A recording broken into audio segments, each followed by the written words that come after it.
Mais on va commencer tout de suite avec une première invitée, c'est Annie Ernaux, avec Passion simple, 77 pages de passion à l'état brut, j'ai envie de dire. Alors tout est annoncé sur la 4e de couverture. Et j'aimerais bien que vous preniez votre livre qui est devant vous et que vous nous lisiez cette phrase qui est sur cette 4e de couverture. À partir du mois de septembre, l'année dernière, je n'ai plus rien fait d'autre qu'attendre un homme, qu'il me téléphone et qu'il vienne chez moi. C'est vrai, pendant plus d'1 an, j'ai vécu dans l'attente des rendez-vous que j'avais avec un homme. Il est retourné dans son pays, il était étranger, c'était un homme de l'Est. Et ensuite, j'ai éprouvé le besoin d'écrire sur ce que je ne peux d'appeler d'un autre nom qu'une passion.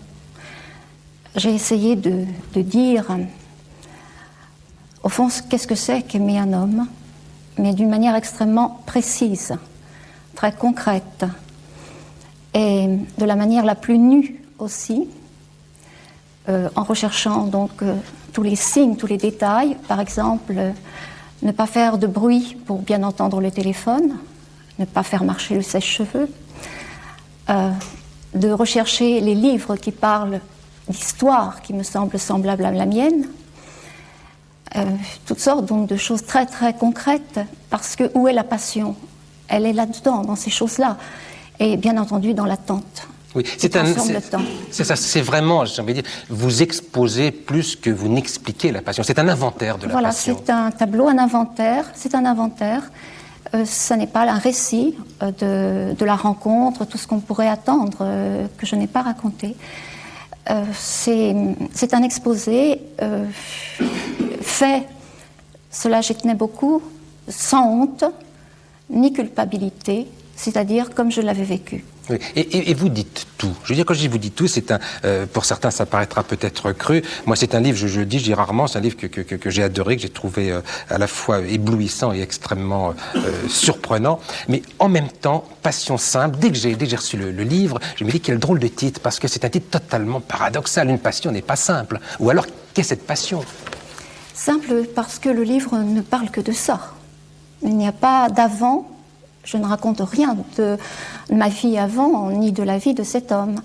Et après, eh bien, je m'arrêterai quand, en fait, cette passion sera finie, lorsqu'il sera revenu et que je me rendrai compte que cette passion est terminée.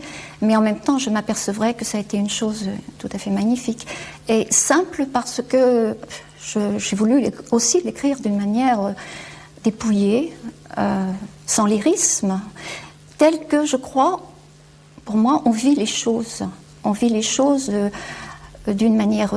on vit que dans le présent, dans la passion. Donc, simplement à se dire, il arrive à telle heure, je dois changer les draps. Vous vouliez des détails précis, en voilà. Je dois avoir des petites nourritures pour regarder en même temps que la télévision, etc. Toutes ces choses-là, donc, et non pas une sorte d'image lyrique de la passion. Vous dites, vous avez dit aimer, vous dites amour. On peut s'interroger à la lecture de ce livre. On se peut demander si vous avez vraiment aimé cet homme ou si vous avez subi cette passion. Il y a une telle place donnée au désir, à votre désir et au sien dans ce livre, qu'on ne sait plus où se passent les choses. Je ne crois pas qu'il y ait de passion sans amour, sans désir physique. Et c'est la seule chose qui soit vraiment mesurable, d'une certaine façon. C'est la seule chose dont on puisse être vraiment sûr, c'est-à-dire du désir de l'autre. Ça, c'est une chose dont on peut être sûr. De ses pensées, jamais. On veut croire qu'il vous aime, mais dans la mesure où je ne pourrai jamais être sûre qu'à tous les moments il m'a aimée, je n'ai pas voulu prendre en compte ses sentiments. C'est une sorte, sans doute, de procès-verbal très positif qui peut bousculer les idées reçues sur la question. Oui. Moi, j'aimerais bien savoir, vous toutes, mesdames, vous êtes retrouvées dans ce livre d'Annie Ernaux, Nicolas Avril. Est-ce qu'il est nécessaire de se retrouver? On peut aimer un livre parce qu'il est différent aussi. Et puis... Oui, mais c'est pas ma question, hein. se retrouver. Je pense que nous avons toutes vécu des passions, et c'est l'épure d'une passion. C'est presque comme un précipité chimique, ce qui reste après. Je ne sais pas si c'est un précipité parce qu'il reste beaucoup de... Il reste en fait tous les souvenirs, ce sont des souvenirs très précis. À quoi ressemble le séjour et la chambre après que cet homme est passé. Ce sont des choses très concrètes. Je ne sais pas si ça s'appelle une épure, cela. Vous n'êtes pas d'accord, Catherine? Non, je trouve que c'est d'une justesse. Enfin, j'ai retrouvé des souvenirs enfuis. Et je trouve ça d'une totale justesse. Moi, je m'y suis retrouvée intégralement. À une ou deux cacahuètes près sur la table. Hein, mais vraiment, ça m'a saisi par l'extraordinaire vérité que je crois quand même très, très largement partagée. Et si elle ne l'est pas, hélas, pour les pauvres qui ne l'ont pas vécu. Et d'autant plus que l'histoire est vue que par vous. Donc, il est d'autant plus facile de la vivre totalement, parce que l'homme, c'est vraiment l'homme que l'on ne connaît pas. On peut lui donner n'importe quel visage, n'importe quelle forme. On connaît très très peu de choses de lui, et à la limite, c'est sans importance. C'est vrai que c'est un livre de vérité, justement parce qu'il y a des détails qui, quand on l'a vécu, effectivement, on les retrouve.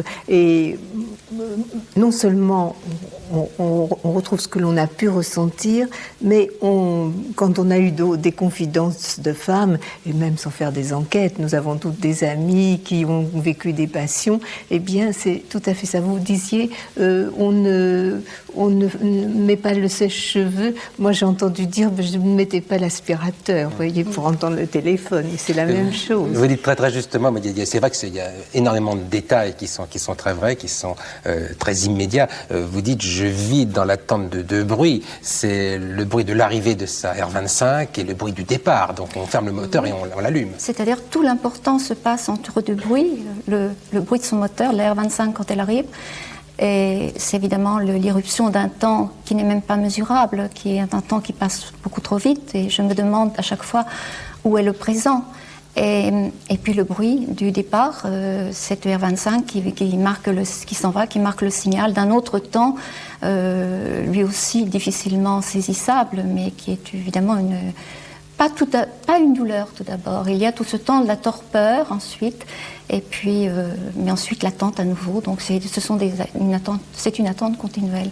Mais c'est aussi, j'ai envie de dire, une aussi douce attente, parce que c'est une attente terrible, qui est douleur, qui est violence. Mais en même temps, vous la revendiquez, vous la réclamez. C'est-à-dire, j'ai dit que j'avais vécu cela, donc en assumant pleinement tout ce que cette passion signifiait.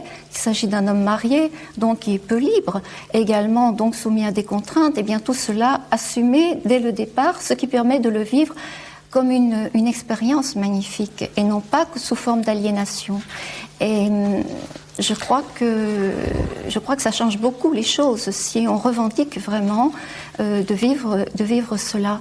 Et c'est pour cela qu'à la fin, je considère il me semble que c'est un luxe de pouvoir vivre une passion. D'en avoir au moins une dans sa vie. Plusieurs, si c'est possible, ouais. Mais...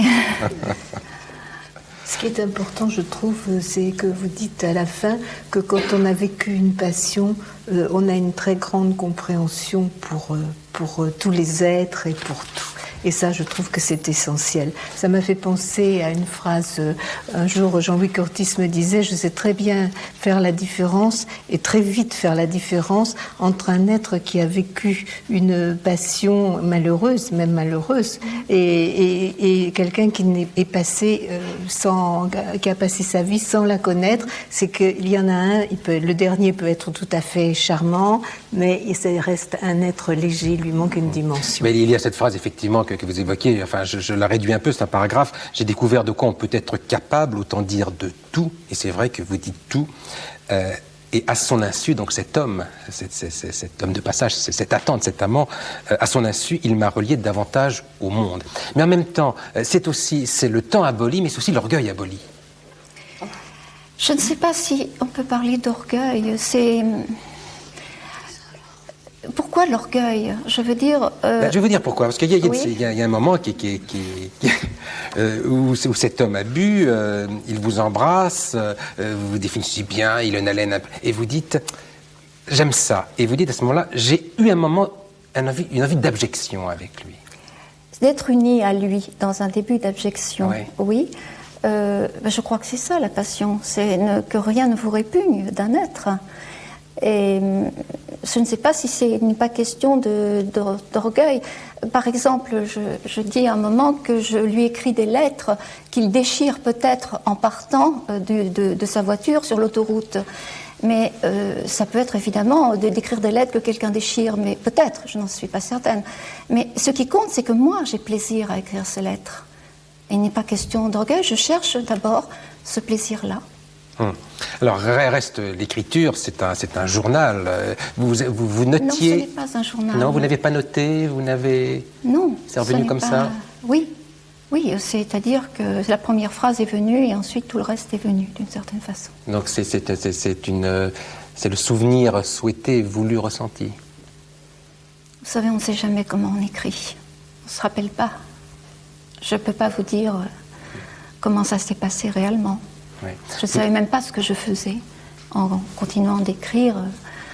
Et à un moment, je me suis interrogée en me disant qu'est-ce que c'est? Est-ce que c'est une confession comme on en trouve dans les journaux féminins, le procès verbal d'une passion, ou est-ce même un manifeste de la passion? Parce que c'est aussi, je crois, une sorte de manifeste.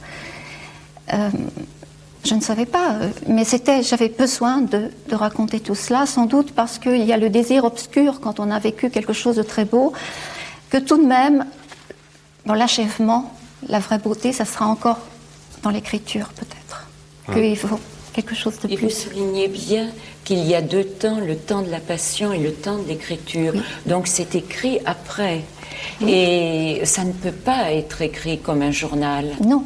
Parce que vous l'avez trop vécu pour l'écrire. Sur le moment, c'est pas possible.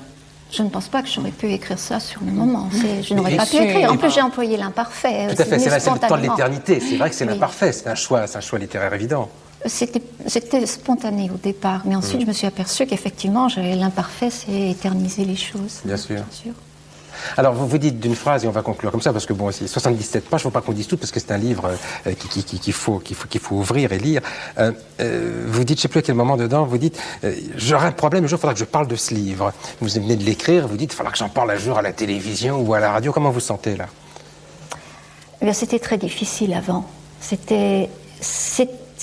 n'est pas difficile d'écrire. C'est déjà plus difficile de publier, mais d'en parler, c'est là où on a l'impression que commence quelque chose qui ressemble à l'impudeur, alors qu'écrire, ça n'est jamais l'impudeur. Jamais. Et vous le disiez en plus, je ne l'ai pas écrit pour que ce soit lu. Je crois que c'est vrai qu'on ne pense pas ça au moment où on C'est très jette. ambigu. Ouais. Peut-être que quand même, à un moment, on sait qu'il y aura un lecteur. On n'écrit pas pour personne, de toute façon.